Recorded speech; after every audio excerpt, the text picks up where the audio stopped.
Alors bonjour et bienvenue sur la mécanique universelle. Alors je voulais faire cette petite vidéo rapide et où je montre en fait mon visage parce que voilà, je voulais signaler que le gouvernement m'a envoyé ce pull orange à col roulé pour que j'en fasse la promotion.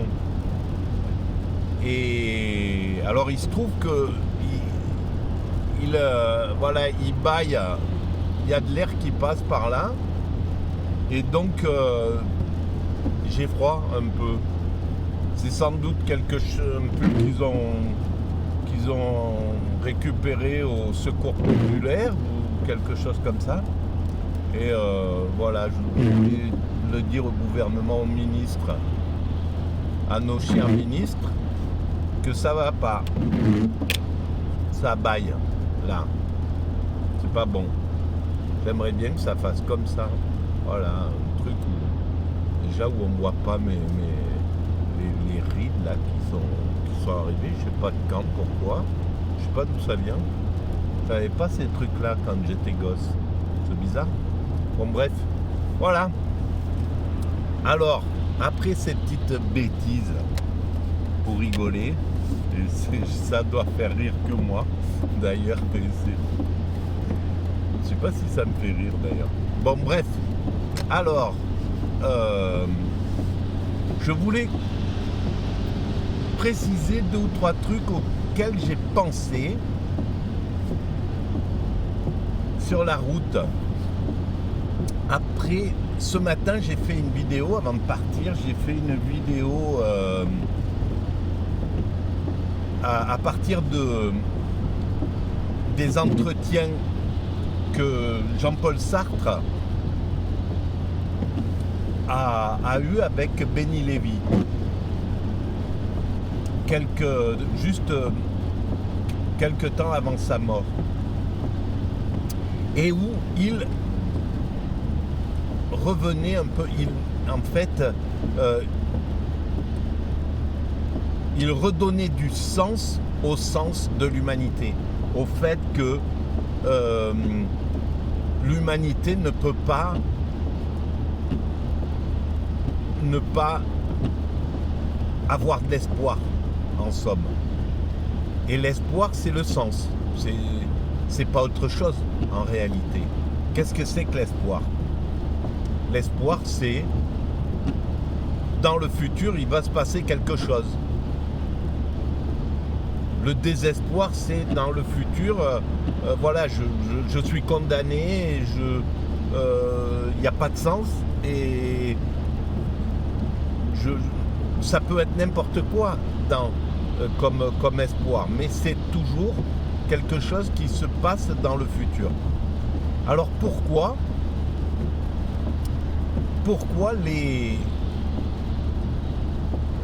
les existentialistes, pourquoi l'existentialisme est arrivé avec cette vision selon laquelle l'humanité n'avait pas de sens. Donc en fait, de ne pas s'inscrire dans le grand parcours de l'humanité, de ne pas pouvoir voir l'humanité dans sa totalité. Dans la vidéo précédente,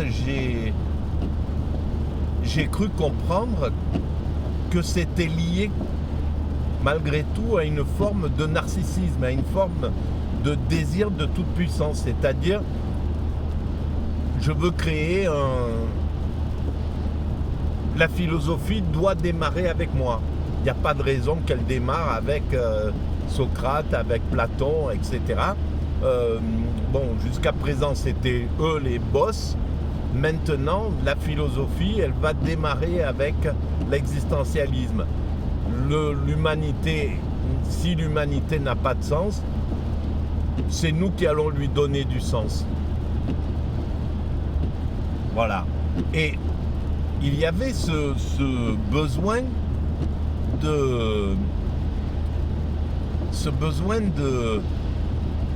d'apporter de la liberté à l'être humain. C'est pourquoi cette philosophie, au fond, a été accueillie généreusement à ce moment-là.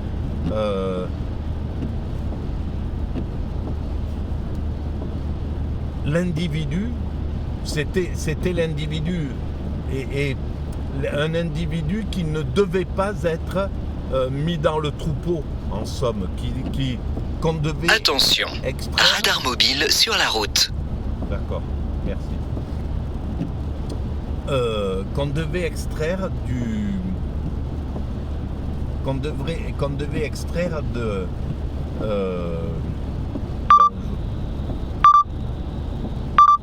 d'accord, ok, je comprends. Bon, en tout cas, moi je roule très lentement, naturellement.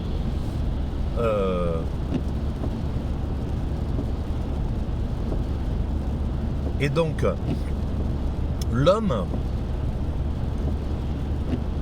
dans les années 30, 40, quand justement l'existentialisme arrive, la date n'est pas innocente. Hein.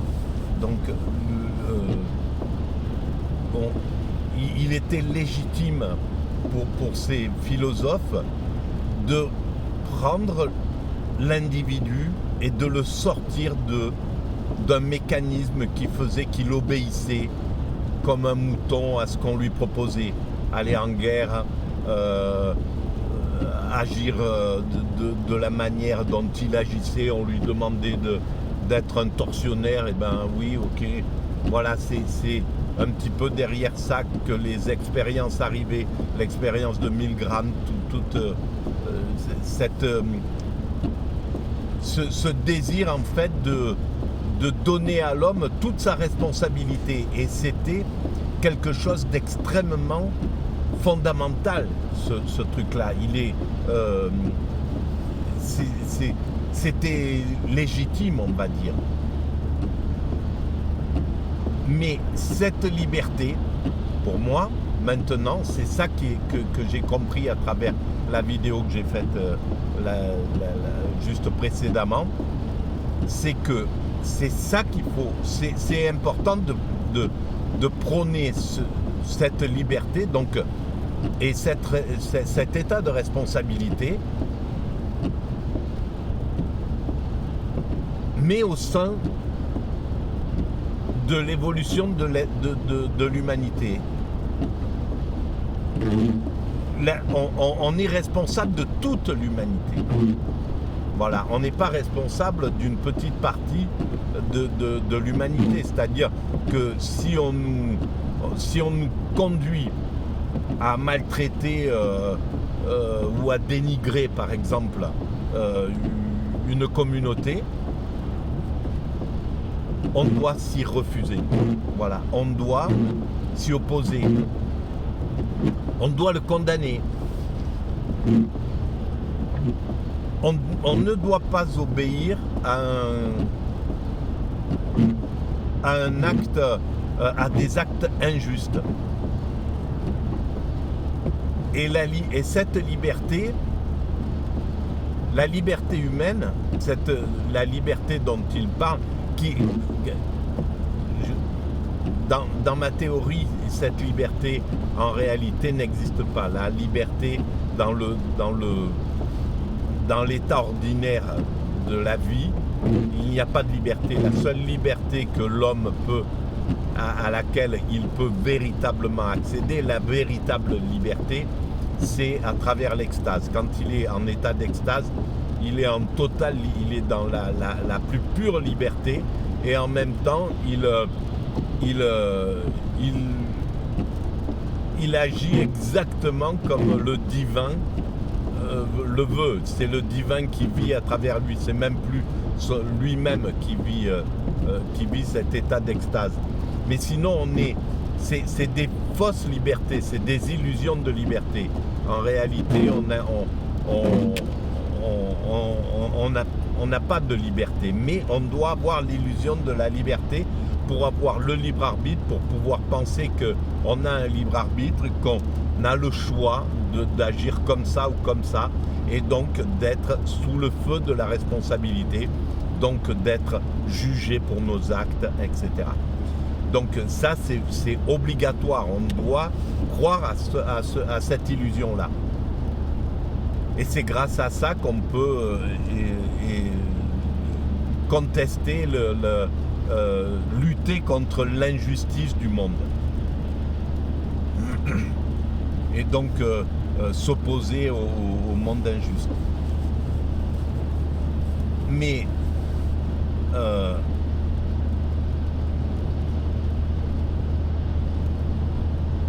je pense que Sartre, à la fin de son existence, donc dans cette... alors, je ne sais pas s'il avait pris conscience de ça avant, mais dans ce dialogue avec Benny Lévy, il prend conscience que le chemin de l'humanité, que l'humanité a un sens, à mon sens, que l'humanité a un sens et que l'homme doit s'inclure dans le parcours de l'humanité. Donc l'individuel est au sein du collectif. Et le collectif, voilà le problème du collectif de l'époque sartrienne, quand il cherche le collectif à travers le communisme. Il n'était pas complètement réalisé. Donc ce collectif ne concernait qu'une partie de l'humanité. C'est pas possible. Ça concernait que ceux qui étaient communistes, qui acceptaient le fait d'obéir à un groupe à un groupe de politique de l'URSS, à quelques dominants de l'URSS, donc critiquer le religieux, etc. Donc ça a écarté tout un tas d'êtres humains. Et c'est là où c'est pas possible. Et c'est là où maintenant la vision sartrienne, la vision de la responsabilité que prônait l'existentialisme, les valeurs de l'existentialisme sont très importantes.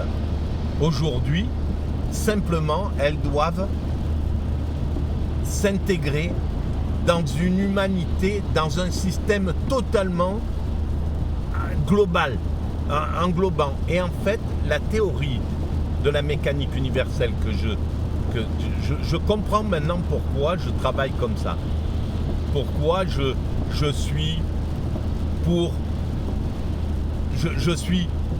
universaliste. Pourquoi je veux englober l'ensemble de l'humanité, et les communistes, et le communisme, et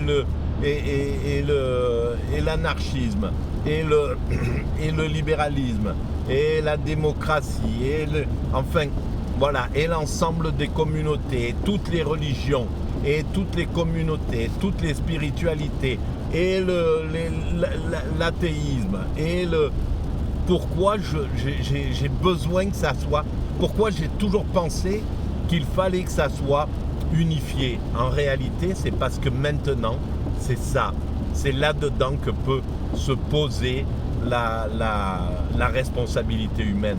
Elle doit s'intégrer à cette totalité. Voilà, il n'y a que ça. Si elle ne s'intègre pas à la totalité, il y a des erreurs. Et c'est pourquoi Sartre était dans l'erreur quand il était lié au communisme. Il a commis des erreurs parce qu'il était lié à un groupe par rapport à cet ensemble.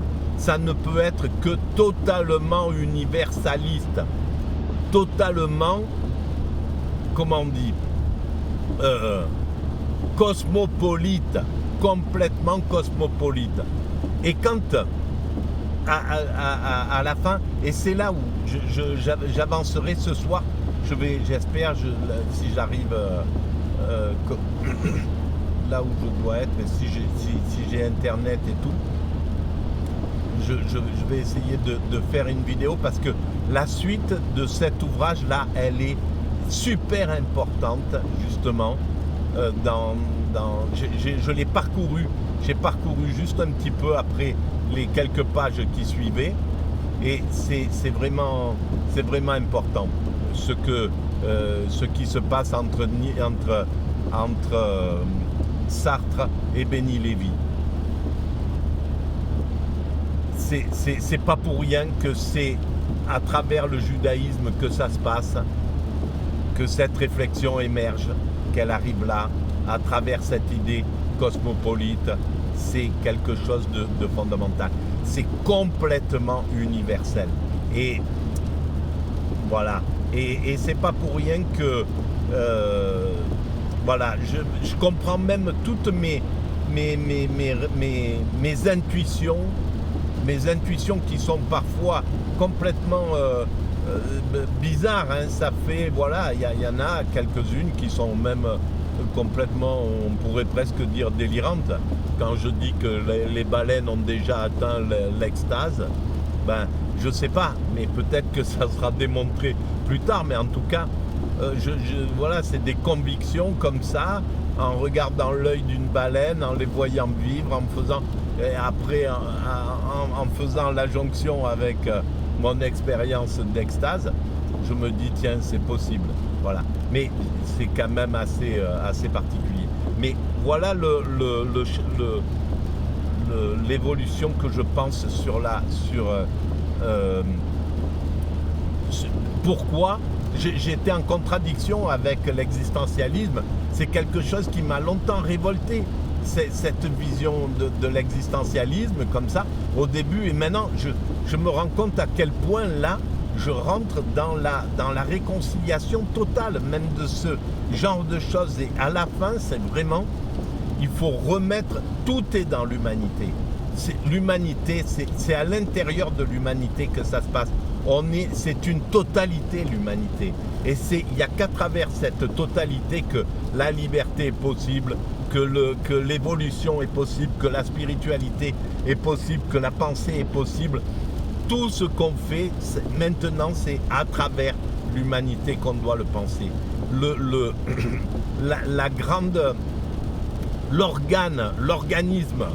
L'organisme qui est là, même l'organisme de la totale liberté d'un individu, c'est-à-dire la pure liberté d'un individu, l'individualité d'un individu, c'est dans l'organisme de l'humanité, et il faut bien comprendre que ça n'est pas possible autrement. Un organisme humain, une individualité ne peut pas vivre hors de l'organisme de l'humanité, totale de l'humanité. Donc c'est bien à travers cet organisme, c'est bien ça qui est aujourd'hui à mettre en avant. Voilà. Si vous pensez que ces idées particulières, bizarres, machin, délirantes, comme vous voulez, mais si vous pensez qu'elles ont du sens et qu'elles ont un intérêt pour l'ensemble humain qui passe sur YouTube, voilà, mettez un pouce bleu, abonnez-vous à la chaîne, c'est gratuit, et mettez des commentaires si ça vous parle. Je réponds aux commentaires sans aucun problème. Voilà. Et je vous remercie de votre écoute. À tout à l'heure.